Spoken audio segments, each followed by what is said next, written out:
How's everybody doing out there?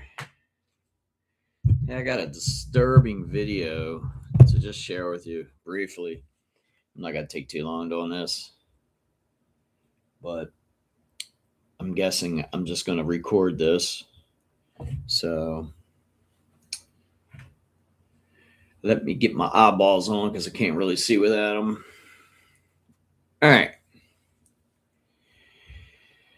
This is how disturbed people are anymore, especially in the world. And this is all over watching a football game.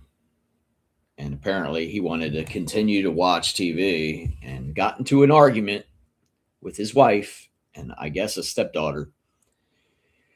And this is what happened.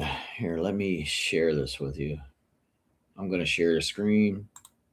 I probably won't play the whole thing of this because if I do, I don't know if I'm going to get tagged for something.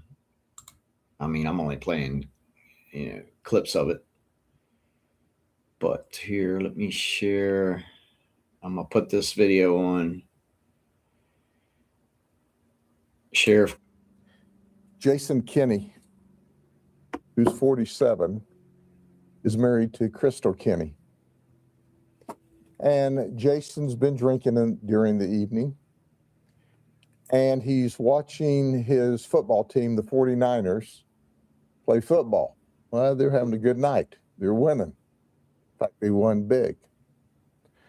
Sometime toward the end of the game, at around 11 o'clock, an argument began when Crystal suggested they watch something else on television.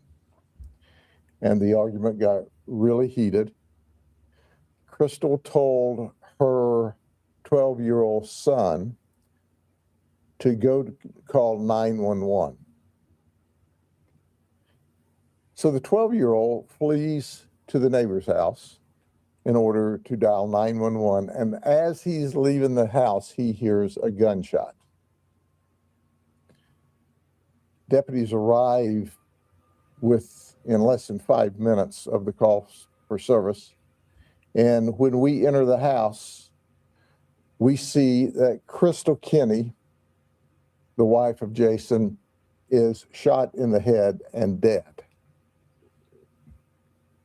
But it gets worse. We go into the bedroom and we see a 13-year-old child, a little girl.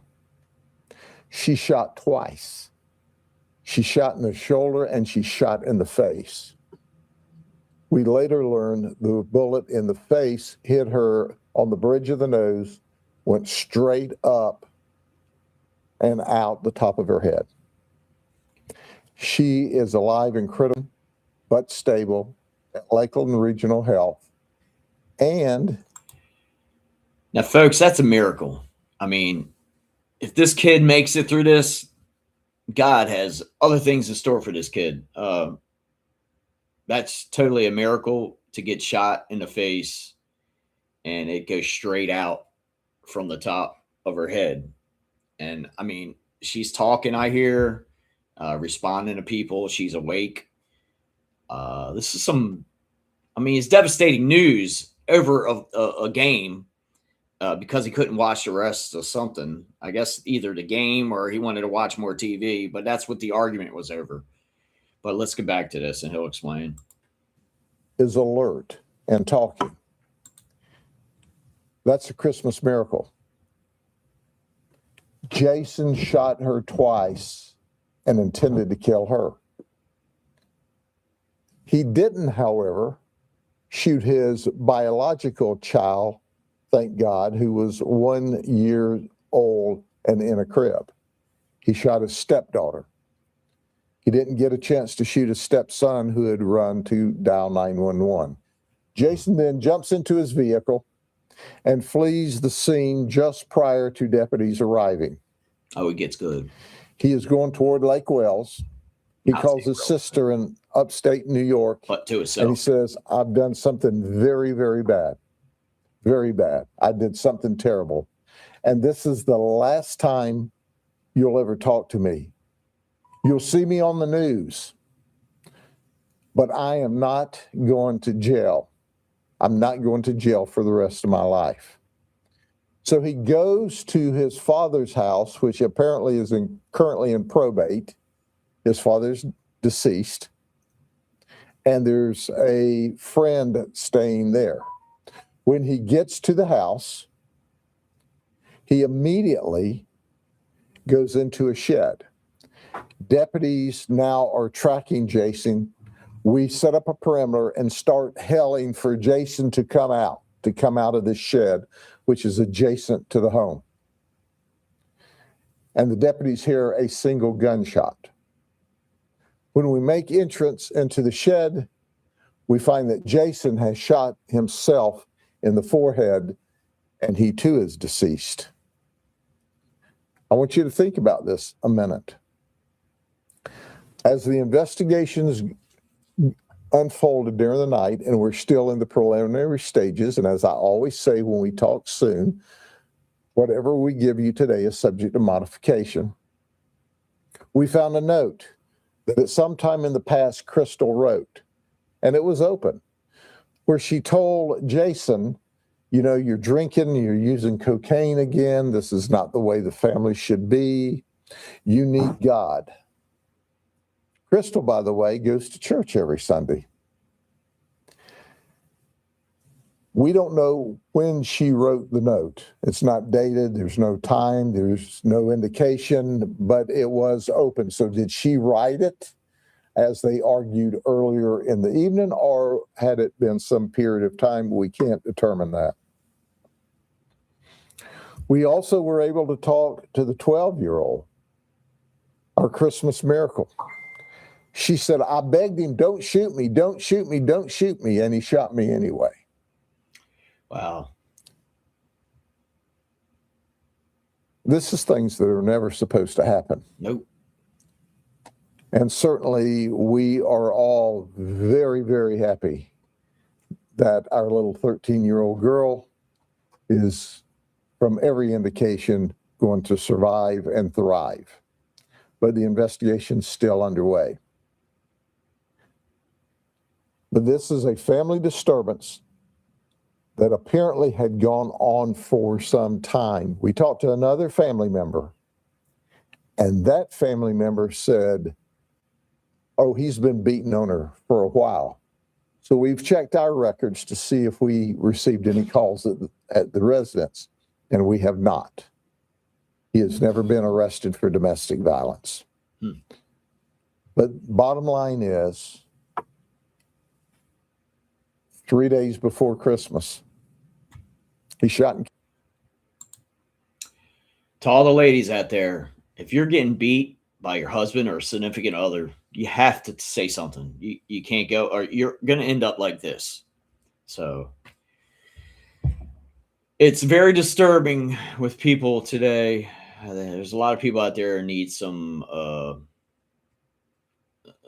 they need to go and get some help, because domestic violence is terrible. I mean, even cops hate to go to somebody's door, to a residence, about domestic violence. I mean, I witnessed it as a kid. My mother's been through a little bit when I was a lot younger. I'm talking like maybe 8 years old, and I seen it. But I've also ran into it before, going to a cousin's house, and I stopped because I seen somebody beating a woman, and I stopped. But see, one thing about domestic violence is the person that's getting beat don't always want help. And I stopped. I was going to help, but they looked at me. She looked at me, told me to mind my own business. She even told me to mind my own business. So you know what I did? I drove off. Nothing you can do about it. So, just saying. But here, let's continue. killed his wife. He shot his 13-year-old stepdaughter twice and intended to kill her. Called his sister and confessed that he did something terrible. And then rather than be arrested, shot and killed himself. Quite frankly, I don't want to sound sinister, but the only thing Well, he did himself a favor and did us taxpayers a favor. He unalived himself. So, I mean, there you go. he did right that night was shoot himself after those horrible deeds. If he felt that way, he could have taken himself out and not hurt those two beautiful people. So it's sad anytime. It's horrific anytime. He had a chance. He could have gotten mental health help. We'd have done anything we could for him and the family in advance. But he just absolutely destroyed a family, literally, and the mental health of two children without their mama and an infant that will grow up without a mother and a father. That's terrible. 3 days before Christmas. Any questions? Well, people, that's the 12-year-old that's asked not to be shot at. Did you mean the 30? I mean, it's crazy the way people think anymore over a football game. You're going to kill your wife and then kill your stepkids. I mean, it's terrible. People, the way they think, they just, I don't know if it's in the food or the water or what, but it's just, that's very disturbing. There must be a lot of evil hanging around, and there's a lot of evil like entering people, because I'm a firm believer in that. If you let it in, it'll come. But yeah, I'm trying to put these videos out when I have some time, because I've been working and stuff, and I hope everybody had a happy holidays, and hopefully the New Year's better for everybody. I'm hoping it is for me. I hope this is a good year. So I'm going to sign off here. And what do you think? Subscribe to my channel. Let me know what you think about this. I think it's very terrible story, and it just happened the other day, and I just came across it and looked at it today. So it flipped on my my YouTube channel under my videos. So let me know what you think, and subscribe to my channel, like, share it, and I will see you soon. Later.